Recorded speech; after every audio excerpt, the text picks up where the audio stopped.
Sabe aquele aperto no peito que a gente sente quando sabe que tem coisa errada, mas o coração de mãe insiste em fingir que não vê? Eu estava na janela da cozinha, terminando de secar a louça do almoço. O rádio do vizinho de cima estava alto, tocando aquele sertanejo antigo, e o cheiro de asfalto quente subia da rua. Era uma terça-feira comum, daquelas que a gente acha que nada vai acontecer. Aí o carro preto parou. Um sedã enorme, vidro fumê, brilhando tanto que destoava do nosso prédio, que está precisando de pintura há anos. Eu conheço o jeito de andar da minha filha até no escuro. A porta de trás abriu e a Bia desceu, mas ela não tocou o interfone. Ela não olhou para cima, para minha janela. Ela ficou parada na calçada, olhando para o relógio de pulso dourado, batendo o pé nervosa, como se o chão onde ela cresceu estivesse queimando o sapato de salto dela. O seu Cláudio, nosso porteiro há 20 anos, até fez menção de abrir o portão, todo sorridente, mas a Bia fez um sinal seco com a mão. Não, ela não ia entrar. Desci as escadas, sentindo minhas pernas pesadas, uma fraqueza estranha nos joelhos. Quando cheguei lá embaixo, o ar-condicionado do carro dela ainda estava ligado, zumbindo. Ela estava linda, preciso admitir. Cabelo escovado, roupa de linho cor de areia, cheirando a perfume importado que impregnou o ar na hora. Mas o olhar dela fugia do meu. "Toma, mãe, rápido!" Foi tudo o que ela disse. A voz baixa, rouca, olhando para os lados para ver se algum vizinho via. Ela esticou o braço e empurrou uma sacola de papelão na minha direção. Uma sacola de grife, mas toda amassada, como se fosse lixo. Eu peguei. Era pesada. Gente, o que eu senti segurando aquela sacola é o tipo de humilhação que eu não desejo para ninguém. Se você valoriza família e verdade, já se inscreve aqui no canal, porque essa história vai te mostrar até onde a mentira de uma filha pode chegar. Eu abri a boca da sacola ali mesmo, na calçada. O sol bateu lá dentro. A primeira coisa que vi foi a renda branca. Minha garganta fechou na hora, parecia que eu tinha engolido vidro. Era a toalha de mesa de renda renascença que eu levei 6 meses bordando para ela. Dei de presente quando ela foi morar sozinha. Ela dizia que era a coisa mais preciosa da casa. Agora estava ali, embolada, com uma mancha de café num canto, jogada em cima de um álbum de fotos antigo, o álbum da infância dela. "Bia?" chamei. Minha voz saiu trêmula. "Você tá devolvendo? O que aconteceu?" Ela já estava com a mão na maçaneta do carro, doida para fugir. O motorista nem desligou o carro. "Não dá para ficar com isso lá, mãe. Não combina.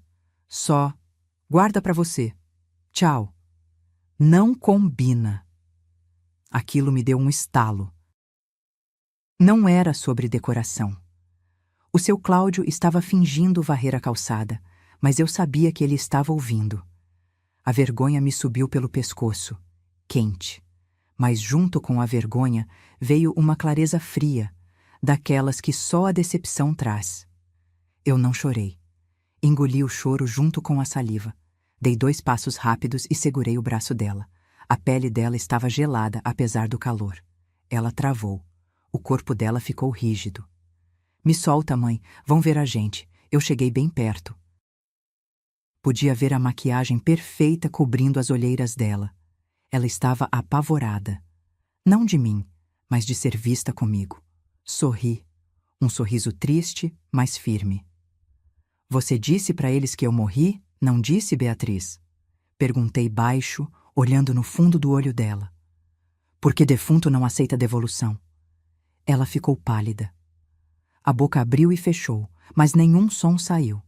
Ela puxou o braço com força, quase caindo, e se jogou para dentro do carro como se estivesse fugindo de um assalto.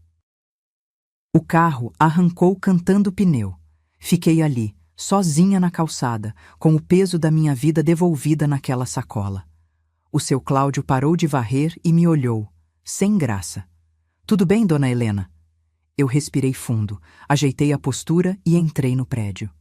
Eu precisava ver o que mais tinha naquela sacola. Porque se ela achava que tinha se livrado de mim me matando para a família nova dela, ela estava muito enganada. Entrei em casa e tranquei a porta com 2 voltas, coisa que eu nunca faço durante o dia. Minhas pernas tremiam tanto que precisei puxar a cadeira da cozinha para não cair. O silêncio do apartamento, que eu sempre gostei, de repente parecia um grito. Só se ouvia o zumbido velho da geladeira. Coloquei a sacola em cima da mesa de fórmica. Ali, sob a luz clara da tarde, aquilo parecia uma bomba relógio. Eu tinha medo de mexer. Medo real. Sabe quando você não quer ver o tamanho do estrago? Fui até o filtro de barro, enchi um copo d'água e bebi num gole só. A água estava fresca, mas desceu rasgando. O gosto amargo de Billy não saía da minha boca. Respirei fundo e virei o conteúdo da sacola na mesa. Caiu tudo de uma vez. O álbum de fotos bateu pesado. A toalha de renda escorregou para o lado. E um porta-retrato deslizou até a ponta da mesa. Era uma foto nossa, da formatura dela. Eu estava abraçada nela, sorrindo aquele sorriso besta de mãe orgulhosa. Mas o vidro estava trincado bem em cima do meu rosto. Uma rachadura em forma de estrela, partindo minha imagem em pedacinhos. Não foi acidente de transporte. O vidro estava limpo, sem cacos soltos. Alguém tinha quebrado e guardado assim mesmo. Mas o que fez meu sangue gelar foi o envelope pardo que caiu por último. Estava estufado. Não tinha remetente, nem carta, nem bilhete. Nada. Abri. O cheiro de papel moeda subiu na hora. Notas de 50 e de 100 reais. Contei com os dedos trêmulos, sentindo a textura áspera do dinheiro. 2.000 reais. Em dinheiro vivo. Não era um presente. Não era ajuda para pagar o condomínio. Aquilo tinha nome. Indenização. Minha filha estava comprando meu silêncio. Ela estava pagando a multa rescisória da nossa relação. 2.000 reais para eu não existir mais. Senti uma mistura pavorosa de raiva e humilhação. Eu queria rasgar aquele dinheiro, picar tudo e jogar pela janela. Mas ao mesmo tempo, minha mão apertou as notas com força. Eu precisava desse dinheiro para arrumar o dente que quebrei mês passado. Precisava. E isso me fez sentir ainda mais suja. A verdade é que a pobreza tira até o luxo da gente ter orgulho na hora que quer. Guardei o dinheiro no envelope como se fosse tóxico. Eu precisava entender o timing. Por que hoje? Por que agora, numa terça-feira qualquer? A Bia é calculista. Ela não dá ponto sem nó. Olhei para o calendário de ímã na geladeira. Nada. Foi aí que lembrei da Sônia. A Sônia trabalhou comigo na limpeza de escritórios anos atrás, mas agora estava fixa na cozinha de um buffet de luxo, o Imperium. A Bia vivia seguindo o Instagram desse buffet, sonhando acordada. Peguei o celular, disquei, chamou 5 vezes. Fala, Helena. A Sônia atendeu ofegante, barulho de prato batendo e gente gritando no fundo. Mulher, tô num sanhaço aqui, fala rápido. Sônia. Desculpa. É coisa rápida. Tentei firmar a voz. Você tá trabalhando em algum evento grande essa semana? Grande? Minha filha, é o evento. A gente tá montando a estrutura desde ontem na mansão dos Bittencourt. É amanhã à noite. Um noivado milionário. Dizem que a decoração veio de navio da Itália. Coisa de louco. Ela baixou o tom de voz cochichando. Parece que o herdeiro vai pedir a mão daquela moça que apareceu na coluna social, a tal da órfã misteriosa. O telefone quase caiu da minha mão. Órfã misteriosa. A data batia. O descarte das coisas velhas batia. O dinheiro para eu ficar quieta batia. Sônia... Minha voz sumiu. Helena? Tá aí? O chefe tá me chamando, preciso desligar. Espera! Gritei, sentindo o coração bater na garganta.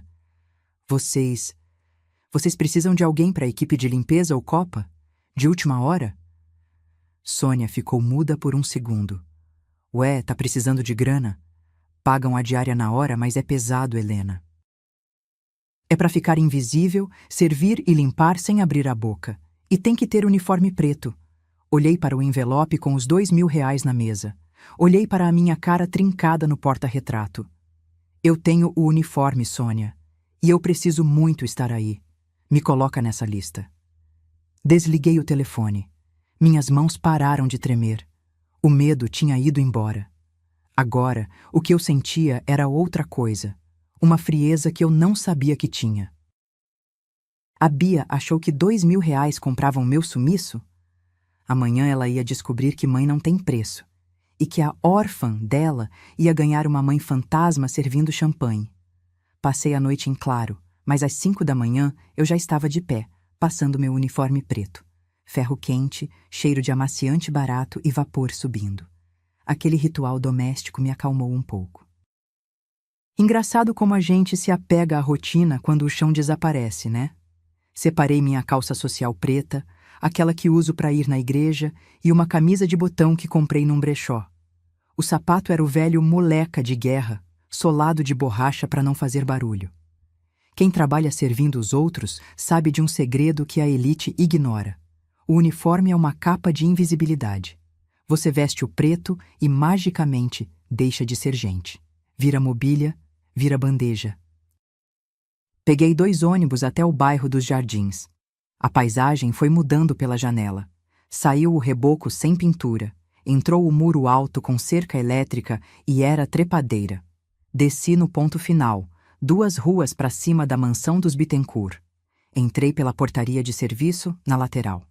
Aquela humilhaçãozinha básica. Apresentar RG, ser revistada, deixar a bolsa num armário enferrujado. O segurança nem olhou na minha cara, só conferiu se eu não estava levando faca. Mal sabia ele que o perigo ali não era a arma branca, era a verdade. A cozinha do buffet era um formigueiro. Gente gritando, cheiro de massa folhada e camarão. Encontrei a Sônia perto da máquina de gelo. Ela me deu um abraço apertado, daqueles que estalam as costas.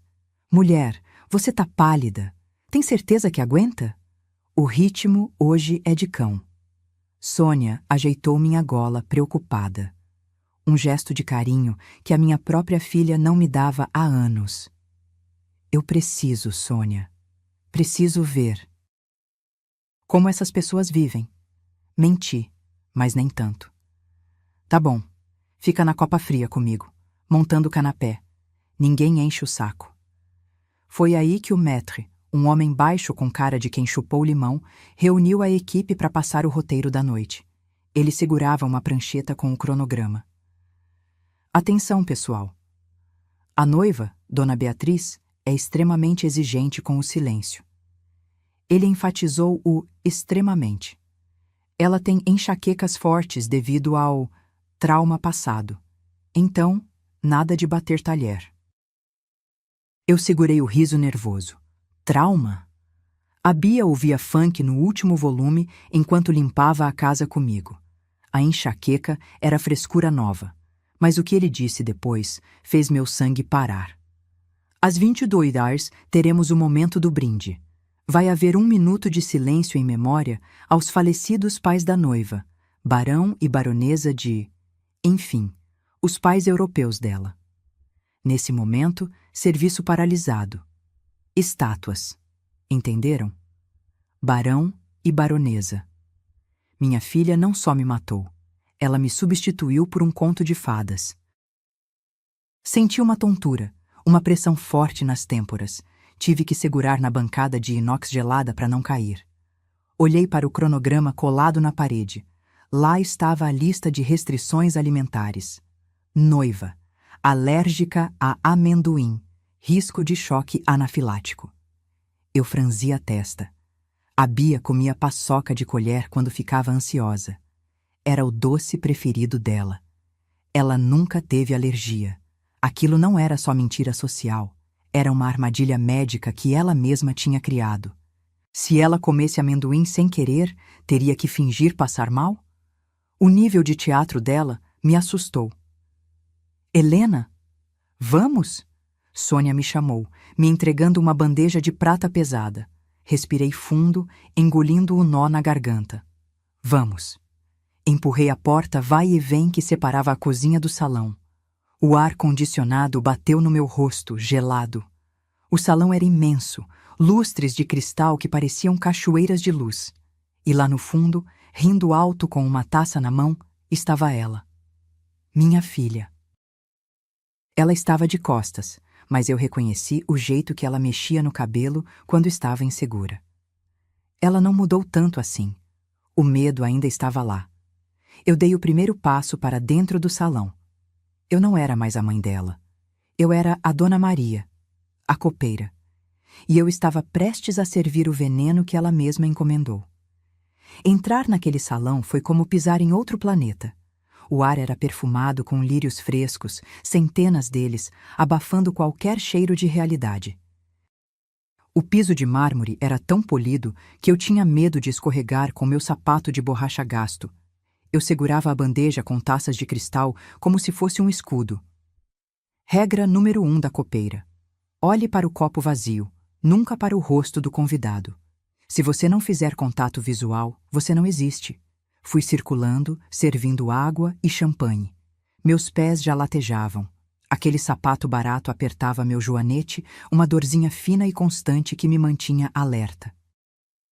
É curioso como a dor física ajuda a gente a não desmoronar emocionalmente. Ela ancora a gente no chão. Parei perto de um sofá de veludo onde duas senhoras conversavam. Uma delas era a mãe do noivo, Dona Cecília. Uma mulher elegante, cheia de pérolas, mas com aquele olhar de quem nunca precisou parcelar uma compra na vida. A Bia é um anjo, não é? A amiga comentou, pegando um canapé da minha bandeja sem nem agradecer.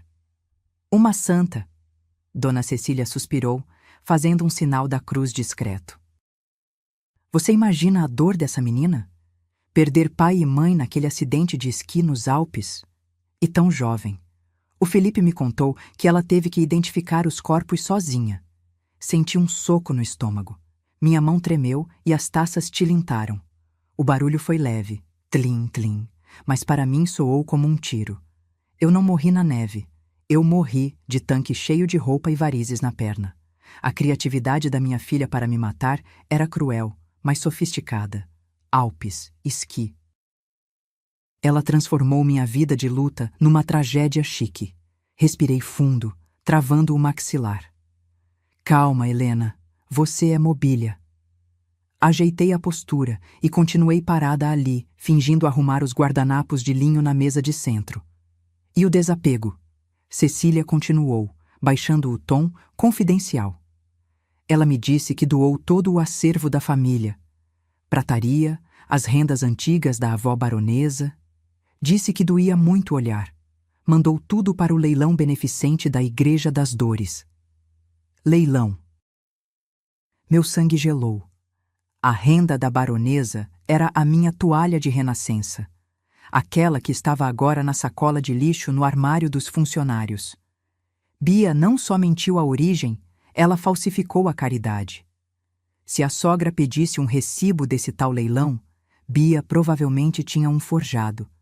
Minha filha tinha montado um esquema contábil em cima da minha ausência. Senti uma mistura pavorosa de orgulho torto e nojo. Orgulho porque ela aprendeu a costurar histórias como ninguém. Nojo, porque a linha que ela usava era podre. Olhei para Dona Cecília. Ela tinha lágrimas nos olhos. Estava emocionada com a mentira. É impressionante como gente rica adora uma tragédia, desde que ela venha embalada em seda. A tristeza dos outros serve de entretenimento para eles. Eu queria gritar. Eu tô aqui. A baronesa tá servindo sua bebida. Mas engoli o grito. Engoli junto com a saliva seca. O ódio estava virando combustível. Agora não era mais sobre mágoa, era sobre justiça. Se ela disse que doou as relíquias, então as relíquias precisavam aparecer milagrosamente. Foi quando o burburinho do salão aumentou. As cabeças se viraram. A orquestra parou de tocar. Lá vem ela, alguém sussurrou. Beatriz apareceu no topo da escadaria.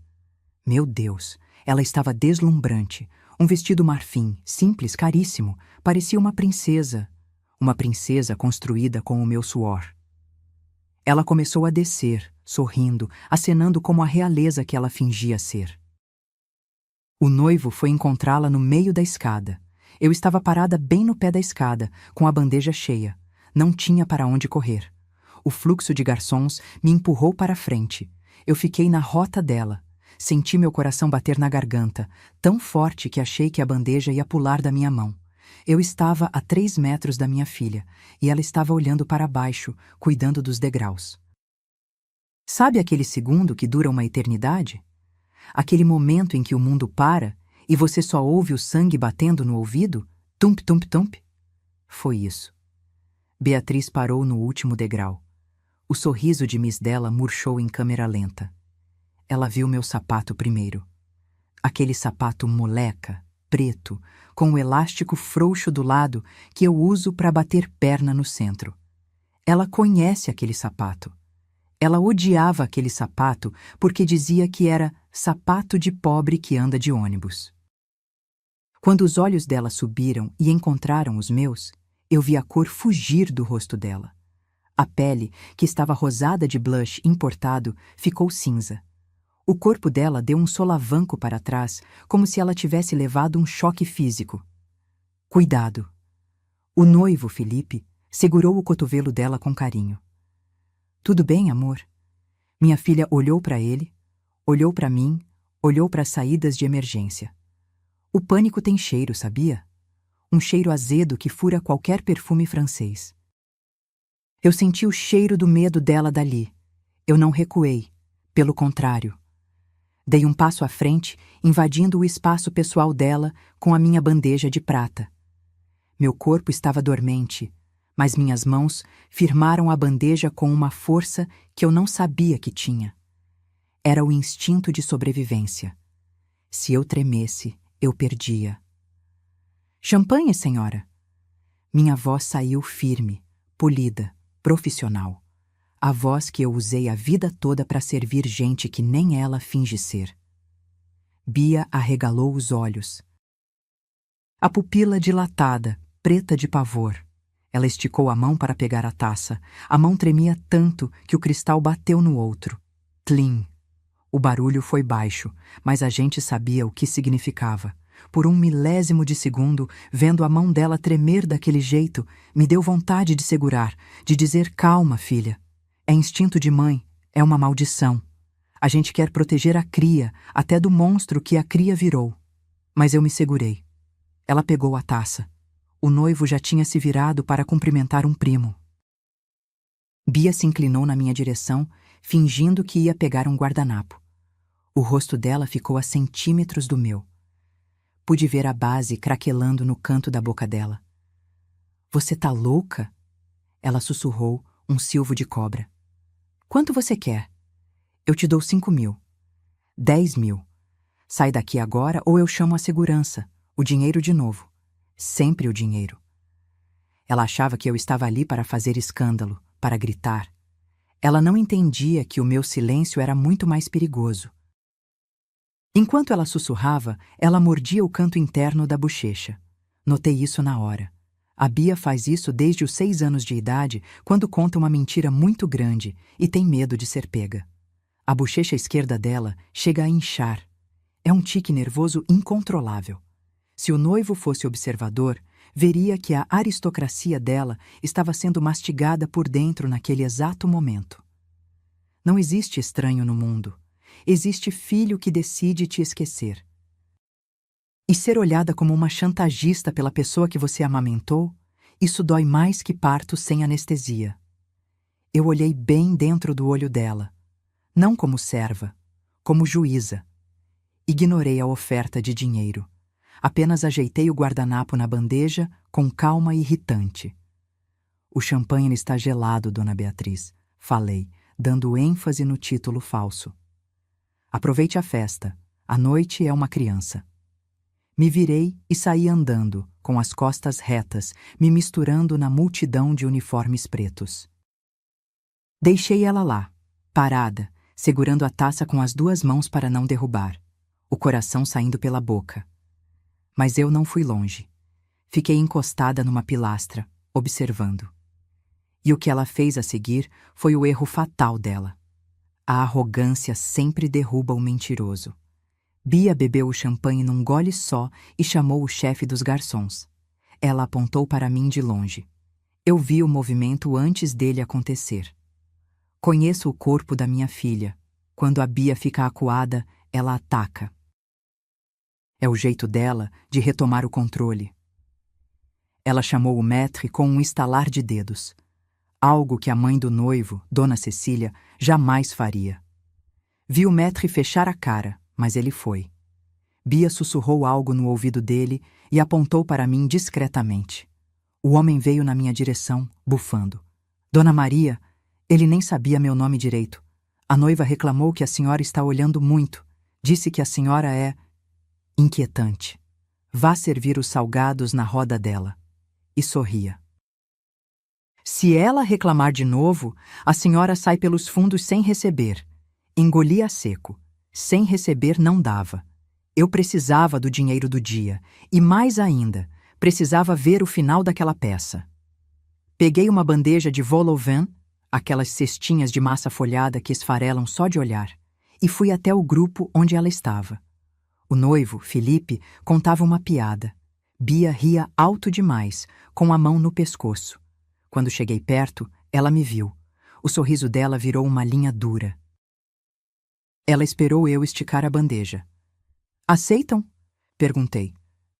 Bia fez um movimento brusco, fingindo se virar para o noivo. O cotovelo dela bateu de propósito na quina da minha bandeja. Foi calculado. Física pura. A bandeja virou. Os salgados voaram. E uma taça de vinho tinto que estava na mão dela, que ela soltou no momento exato, caiu no chão, estilhaçando e espirrando vinho na barra do vestido marfim dela e no tapete persa. O barulho de vidro quebrando parou a festa. Ai, meu Deus! Bia gritou, teatral. Sua desastrada! Você tem noção do que fez? Olha o meu vestido! Olha o tapete da minha sogra! O silêncio foi absoluto. Senti centenas de olhos queimando minhas costas. O maître correu vindo lá do fundo. O noivo, Felipe, tentou acalmar. Amor, foi um acidente, calma. Acidente nada, Felipe. Bia apontou o dedo na minha cara, tremendo de raiva ou de medo. Essa mulher é uma incompetente. Essa gente não tem cuidado com nada porque nada é deles. Minhas pernas falharam. Não de medo, mas de cansaço acumulado. O joelho direito estalou quando me abaixei. Senti o cheiro forte de vinho barato misturado com o perfume caro dela. O líquido gelado molhou minha mão. Imediatamente, o instinto de faxineira assumiu. Tirei o pano de serviço do bolso. Não esfreguei. Quem limpa sabe que vinho a gente absorve, senão a mancha espalha. Comecei a catar os cacos de vidro maiores com a mão nua, ignorando o risco de corte. É automático. Primeiro a segurança dos outros, depois a nossa. Lá de baixo, de joelhos no chão, eu olhei para cima. Vi o rosto do Felipe. Ele não estava olhando para a mancha. Ele estava olhando para a Bia com uma expressão estranha, de desencanto. Deixa que a equipe de limpeza resolve, Beatriz. Não precisa gritar com a senhora. Felipe disse seco. Mas Felipe é um Tabriz autêntico. Bia retrucou. Bia, esse tapete é da Token Stock. A gente comprou para decorar o salão de festas ano passado. Minha mãe nem usa tapete persa em festa com bebida. Ela travou. A mentira do luxo tropeçou num detalhe de decoração básica. Ela tentou performar uma defesa de patrimônio que nem existia. O noivo percebeu o exagero. O falso rico se entrega porque valoriza demais o que o rico de verdade trata como acessório. Humilhação não é limpar o chão.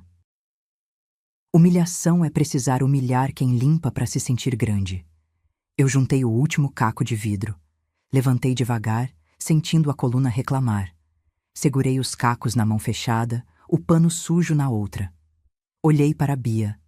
Ela estava vermelha, percebendo a gafe do tapete. Não baixei a cabeça. Fiz uma reverência lenta, exageradamente polida. Perdão, senhorita. Vou buscar água com gás. tira mancha de vinho e de outras coisas. Me virei para a cozinha. A Bia queria guerra? Então ela ia ter. Eu ia para a cozinha agora, mas não para buscar água. Eu ia buscar a sacola. Entrei na cozinha empurrando a porta com o ombro, ofegante. O barulho lá dentro era ensurdecedor. Coifa ligada, batedeira industrial girando, gente gritando, sai quente! Era o meu mundo. Ali eu respirava. Fui direto para a pia de lavagem. Abri a torneira e meti a mão debaixo da água gelada. Foi aí que a adrenalina baixou e a dor veio. A palma da minha mão estava cortada. Um corte fino, mas profundo, feito pelos cacos da taça da Bia. A água misturou com sangue, rodando no ralo. Ardia como se tivessem riscado um fósforo na minha pele. Helena! A Sônia apareceu do meu lado, com um rolo de papel toalha e uma expressão de espanto. Ela me puxou para um canto, perto da câmara fria, onde o barulho era menor. Mulher, eu abri a sacola. Eu gelei. Você o quê? Eu sou curiosa, você sabe. Fui ver o que você guardou com tanto cuidado no armário. Sônia baixou a voz, olhando para os lados. Helena, aquela menina na foto antiga de aparelho nos dentes, é a noiva, é a Bia. E a mulher abraçada nela é você, só que com o cabelo preto. Senti uma vergonha terrível de ter sido descoberta, de ter uma filha que me nega. Mas ao mesmo tempo, senti um alívio imenso. Eu não precisava mais carregar aquele segredo sozinha. O peito destravou. Ela diz que é órfã, Sônia, confessei, a voz falhando. Ela diz que os pais eram barões na Europa. E hoje ela me devolveu minhas coisas como se fosse lixo, para eu não estragar o cenário. Sônia ficou muda. Ela olhou para o salão através da janelinha da porta, depois olhou para a minha mão sangrando. Sem dizer uma palavra, Sônia pegou um band-aid na caixa de primeiros socorros da parede e colou na minha mão com delicadeza. Aquele gesto simples, de uma amiga de trabalho cobrindo minha ferida, valia mais que todo o teatro lá de fora. O que você vai fazer? Ela perguntou. Eu vou devolver o presente, respondi. Fui até o armário e peguei a sacola de papelão amassada. Se ela gosta tanto de fingir, vamos ver como ela finge surpresa ganhando isso na frente de todo mundo. Você não pode entrar lá agora. O maître tá de olho em você. Sônia avisou. Eu não. Você. Sônia arregalou os olhos. Eu? Helena, se me pegarem... Ninguém olha pra gente, Sônia. Lembra? Somos invisíveis. Só coloca essa sacola na mesa de presentes. Bem no topo, por favor. Pela minha dignidade. Sônia olhou para a sacola, olhou para mim. Respirou fundo e pegou o pacote. Se eu for demitida, você me paga uma cerveja. Ela saiu com a bandeja de doces numa mão e a sacola escondida embaixo de um pano de prato na outra. Fiquei na fresta da porta, espiando. A mesa de presentes era uma montanha de caixas prateadas, laços de cetim, sacolas da Tiffany e da Prada. Sônia passou por lá como um fantasma. Num movimento rápido, fingindo ajeitar uma toalha, ela depositou a sacola de papelão marrom, velha e amassada, bem no topo da pilha de luxo. Parecia uma verruga num rosto perfeito. Gritava, estou aqui. Nesse momento, um técnico de som passou perto da mesa de presentes para ajeitar o pedestal do microfone para os discursos. Ele esbarrou sem querer na mesa e o microfone deu uma microfonia aguda. Uim! Ele não desligou o microfone. Deixou ligado, aberto, apontado diretamente para a área onde os presentes seriam abertos. O som ambiente daquela área agora estava sendo amplificado levemente nas caixas de som do jardim, mas ninguém percebeu por causa da música ambiente. A mentira é igual a um castelo de cartas, firme até bater o primeiro vento. E a sacola de papelão era o vento. Sônia voltou correndo, suando frio. Tá feito. E agora? Agora a gente espera. O show de horrores ia começar. Fiquei na fresta da porta de serviço, espremida entre uma garçonete e a máquina de café expresso. O salão ficou em silêncio. Sabe aquele silêncio de gente rica que impõe respeito só com a postura? Ninguém tossia, ninguém mexia no celular. O Felipe pegou o microfone. Ele parecia nervoso, apaixonado. Um bom menino, deu para ver. Pena que estava cego. Quando conheci a Beatriz, ele começou, a voz ecoando nas caixas de som do jardim. Eu não vi apenas a beleza, eu vi a força. Uma mulher que perdeu tudo, os pais, a história, o chão, e mesmo assim se reconstruiu com uma elegância que poucas princesas teriam. Bia abaixou a cabeça. Vi ela levar o lenço de linho aos olhos. O ombro dela tremeu. Eu conheço o choro da minha filha. Quando é de verdade, ela fica feia, o nariz incha, ela soluça. Aquele choro ali, delicado, sem borrar o rímel. Aquilo era atuação de novela das 8. Me deu um enjoo físico, uma náusea que subiu queimando o esôfago. Ela me disse uma vez, Felipe continuou, que a maior dor dela era não ter nenhuma lembrança física da família, nenhum objeto. Que o incêndio, o acidente, levou tudo. Eu trinquei os dentes. Incêndio. Agora era incêndio?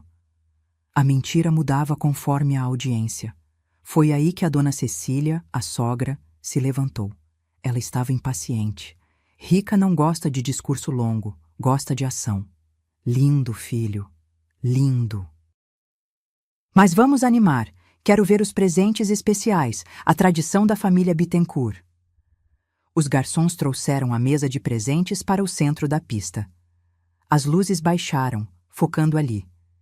Era uma pirâmide de caixas prateadas, laços de veludo, sacolas de grifes que custam um carro popular. Mas lá no topo, estava ela, a sacola de papelão pardo, amassada, com a alça de corda desfiando. E, detalhe que eu só vi agora, com uma fita crepe segurando a boca fechada porque o papelão estava rasgado. Parecia um vira-lata sarnento no meio de um canil de pedigree. O contraste era tão gritante que chegava a ser obsceno. Sabe quando você vê uma barata no bolo da festa? O salão fez aquele som. Oh! Um misto de choque e curiosidade mórbida. Ninguém olhava para as caixas da Tiffany. Todos os olhos estavam no papelão sujo. O que é aquilo?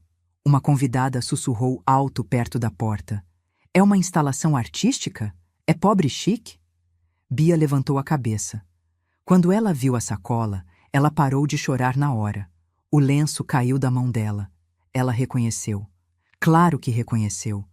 Foi ela quem me entregou aquilo horas antes. Eu queria que ela corresse, que fugisse daquela vergonha. Mas ao mesmo tempo, eu torcia. Abre! Abre logo! É horrível sentir prazer no pânico de um filho, mas a mentira dela tinha me transformado em outra pessoa naquela noite. Dona Cecília, que adora uma excentricidade, foi direto na sacola. Ora vejam! Ela riu, achando graça. Alguém trouxe algo rústico. Eu adoro essa autenticidade. Deve ser algum artesanato local caríssimo que a gente não conhece. Bia tentou se levantar. Não, Cecília, espera! Ela gritou, a voz desafinando. Deve ser engano, é lixo de algum funcionário. Mas era tarde. A sogra já estava puxando a fita crepe. O som da fita rasgando, creque, foi amplificado pelo microfone que estava perto. Foi o som mais satisfatório da minha vida. Na hora que a Cecília puxou a sacola, um papelzinho amarelo de compra o ouro que estava colado no fundo da sacola, coisa de gente que anda no centro, caiu no chão, bem no tapete chique. O noivo, Felipe, abaixou para pegar. Ele leu, franziu a testa. Aquilo não combinava com o leilão beneficente ou antiquário europeu. Era a vida real invadindo a fantasia. Cecília meteu a mão dentro da sacola. O mundo da Bia estava prestes a acabar. Eu prendi a respiração. A dona Cecília puxou o tecido de dentro da sacola. A toalha de renda renascença se desenrolou no ar, pesada, branca, magnífica. É um trabalho manual que não existe mais, ponto por ponto, nó por nó. Mas junto com a beleza veio o cheiro. Cheiro de naftalina e gaveta fechada de casa de pobre. Aquele cheiro de coisa guardada para dia especial que nunca chega. O cheiro invadiu o círculo de perfumes importados. Bia fez um som estrangulado na garganta, tipo um hic. Ela tentou avançar. É velha, é suja, me dá isso. Mas a curiosidade de rico é uma praga. Cecília segurou firme.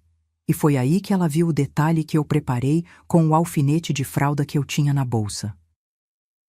Bem na ponta da toalha, balançando, estava uma nota fiscal amarela, daquelas antigas de papel carbono que eu tinha guardado no meio das minhas contas. Cecília estreitou os olhos e leu em voz alta, porque o microfone captou o sussurro dela.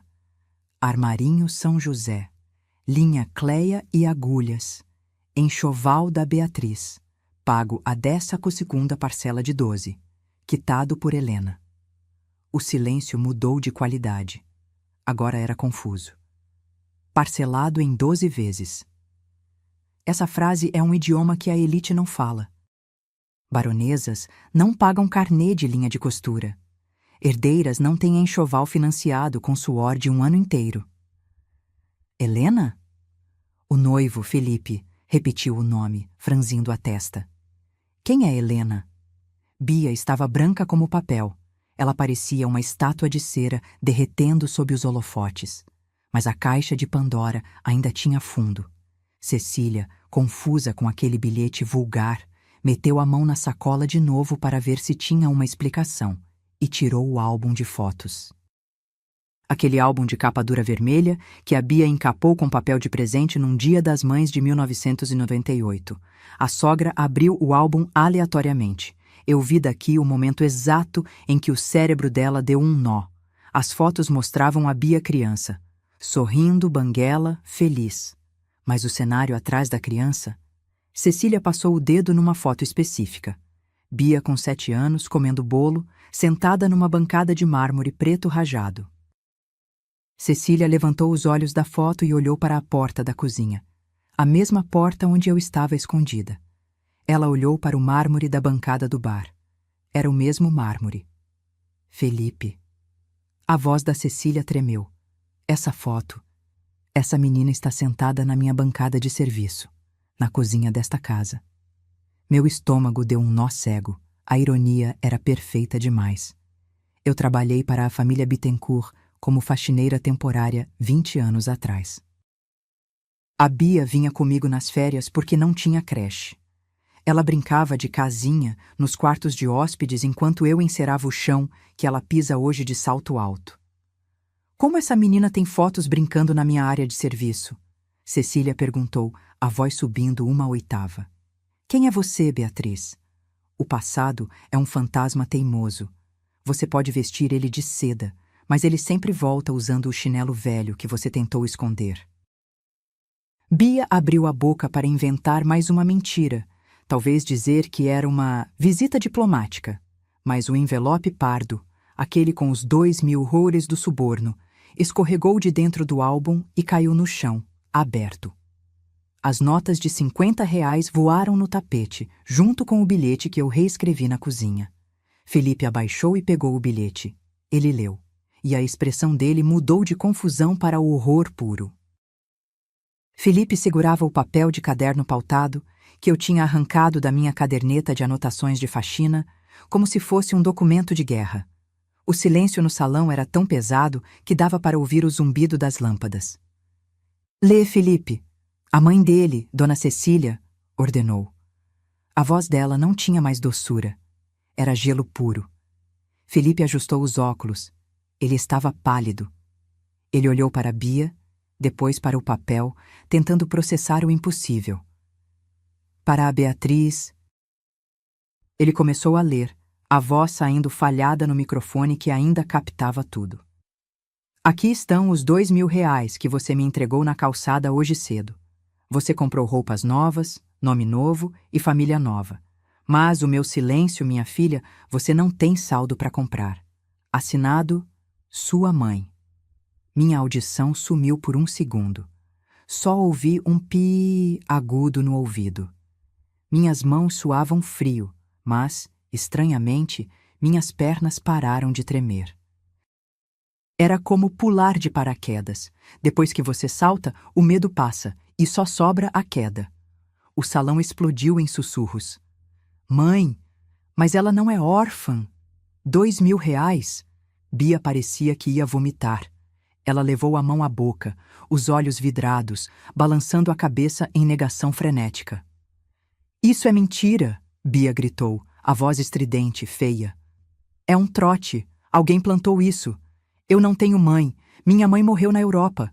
Isso é coisa dessa criadagem invejosa. Foi a deixa. Eu estava na porta da cozinha.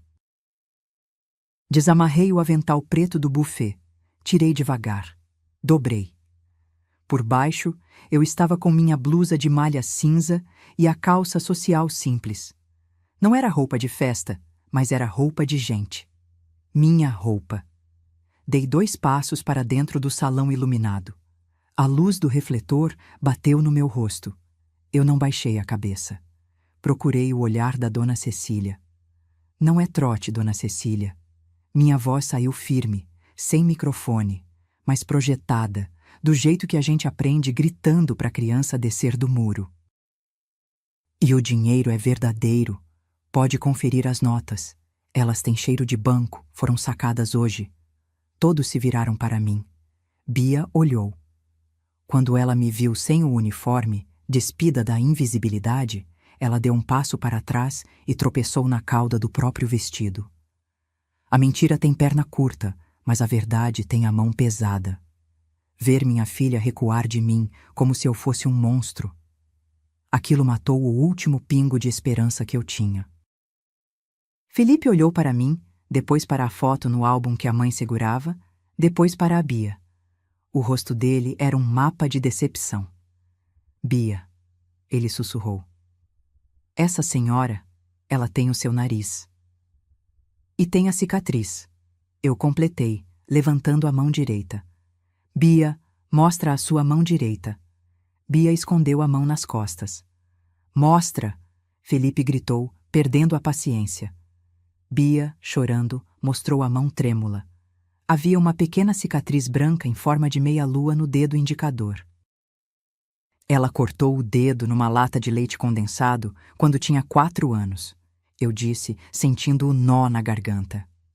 Eu tenho a mesma marca, no mesmo dedo, de tentar tirar a lata da mão dela. Foi o dia que a gente mais chorou juntas. Eu provei que era a mãe dela. Venci, mas me senti derrotada. Porque provar que sou mãe dela significava destruir o futuro dela. Era uma vitória com gosto de cinza. Felipe soltou a mão da Bia como se ela queimasse. Bia olhou para os lados, encurralada. O teatro tinha caído. As cortinas pegaram fogo. Ela só tinha uma saída agora: atacar. Bia enxugou as lágrimas falsas num segundo e mudou o semblante. O rosto de Anjo virou o rosto do ódio. A Bia que eu criei, a menina que dormia de trança e pijama de flanela, desapareceu na minha frente. No lugar dela, surgiu uma estranha com os dentes trincados. Ela é louca! Bia gritou, a voz rasgando a garganta, apontando o dedo para mim. Felipe, escuta! Essa mulher trabalhou aqui. Ela era faxineira. Ela ficou obcecada por mim quando eu era criança, porque ela perdeu a filha dela. Ela é uma psicopata que acha que é minha mãe. O salão prendeu a respiração. Por um segundo, vi a dúvida no rosto da Dona Cecília. A louca obcecada é uma mentira conveniente para ricos. É mais fácil acreditar que a pobre é doida do que admitir que a nora perfeita é uma fraude. Senti um calor subir pelo pescoço. Minhas orelhas queimavam. Não de vergonha, mas de indignação. Minha própria filha estava me chamando de louca na frente de 200 pessoas. Minha mão fechou em punho sozinha, cravando as unhas na palma machucada, fazendo o curativo da Sônia latejar. Bia continuou desesperada, agarrando o braço do noivo. Amor, olha para ela. Olha a roupa dela. Você acha que eu sairia disso? Expulsa ela. Chama a polícia. Felipe não se mexeu. Ele olhava para o álbum aberto na mão dela. Bia, ele disse, baixo.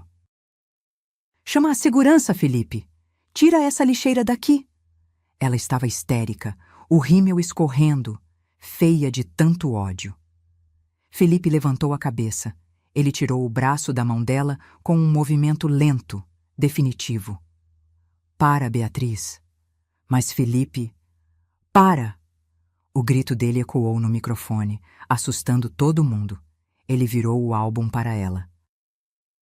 Nenhuma louca obcecada tem uma foto da criança no colo, no hospital, minutos depois de nascer, com a pulseirinha da maternidade pública escrita Beatriz da Silva. Felipe apontou para a foto amarelada na primeira página. E nenhuma faxineira obcecada paga 12 parcelas de enxoval. Bia olhou para a foto. O ombro dela caiu. O ar de ataque saiu, e sobrou só uma menina assustada que foi pega fazendo arte. Ela tentou sorrir, um sorriso torto, patético. Felipe, eu fiz por nós. Para me encaixar no seu mundo. Eles não iam aceitar a origem. Eu tive vergonha, amor. Eu só queria ser igual a vocês. Felipe balançou a cabeça, com os olhos cheios de água. Você acha que eu ligo se sua mãe é faxineira? Ele riu, uma risada sem humor. Minha avó vendia marmita, Beatriz. A gente tem orgulho disso. Ele deu um passo na minha direção e olhou nos meus olhos. O que me dá nojo não é a pobreza dela, Beatriz. A voz dele tremeu. É que você viu sua mãe vestida de uniforme, de joelhos limpando o vinho que você derrubou. E você deixou. Você fez sua mãe te servir. Caráter é aquilo que sobra quando a gente tira o dinheiro e o status da mesa. E a mesa da minha filha estava vazia. O silêncio do noivo pesou mais que um tapa. Os convidados começaram a murmurar. Vi gente pegando o celular para filmar discretamente. A desgraça alheia é o prato principal da sociedade. Bia olhou em volta. Viu os olhares de desprezo. Viu a sogra virando as costas. O sonho de 50 milhões estava escorrendo pelo ralo. Ela olhou para mim. Dessa vez, não com ódio, mas com súplica. Aquele olhar de mãe, me salva, conserta a bagunça que eu fiz. Eu respirei fundo. O coração de mãe quis correr e abraçar. Quis dizer que era mentira minha, mas eu olhei para a toalha de renda no chão, pisada. Não, eu não ia consertar. Eu ia educar. Pela última vez. Dei um passo à frente, passei pelo Felipe e parei na frente dela. Todos esperavam um tapa, mas eu fiz algo pior. O salão esperava um barraco. Esperavam que eu puxasse o cabelo dela, que eu gritasse xingamentos, que eu fizesse o show de pobre que eles tanto desprezam e, no fundo, adoram assistir. Mas eu não me movi com raiva. Eu me movi com cansaço. Aquele cansaço antigo de quem carregou o mundo nas costas e agora decidiu soltar.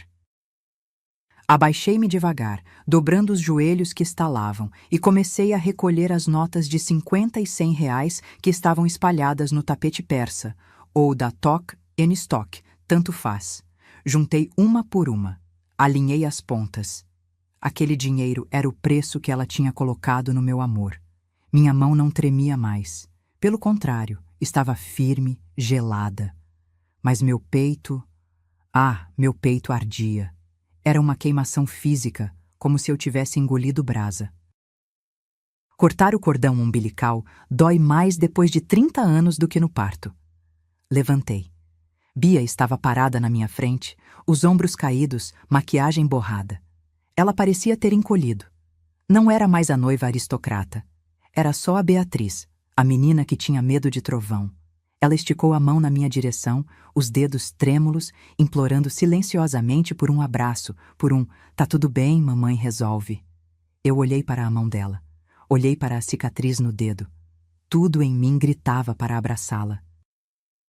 É biológico. É instinto. Eu queria limpar o rosto dela, tirar ela dali, fazer um chá, mas eu sabia que se eu fizesse isso, eu estaria validando o monstro que ela se tornou. Amar, às vezes, é deixar cair. Peguei o maço de dinheiro alinhado e bati com força na palma da mão aberta dela. O estalo puff ecoou no silêncio. Ela fechou os dedos no dinheiro por reflexo. Toma, falei. Minha voz saiu baixa, rouca, mas cada sílaba era uma pedra. Guarda, você vai precisar. Mãe. Ela soluçou, um fio de voz. Me perdoa. A gente conversa em casa. Eu sorri. Um sorriso triste que não chegou nos olhos. Casa? Repeti. Bia, hoje cedo você foi na minha porta e não entrou. Você me deixou na calçada porque disse que eu não combinava com a sua vida nova.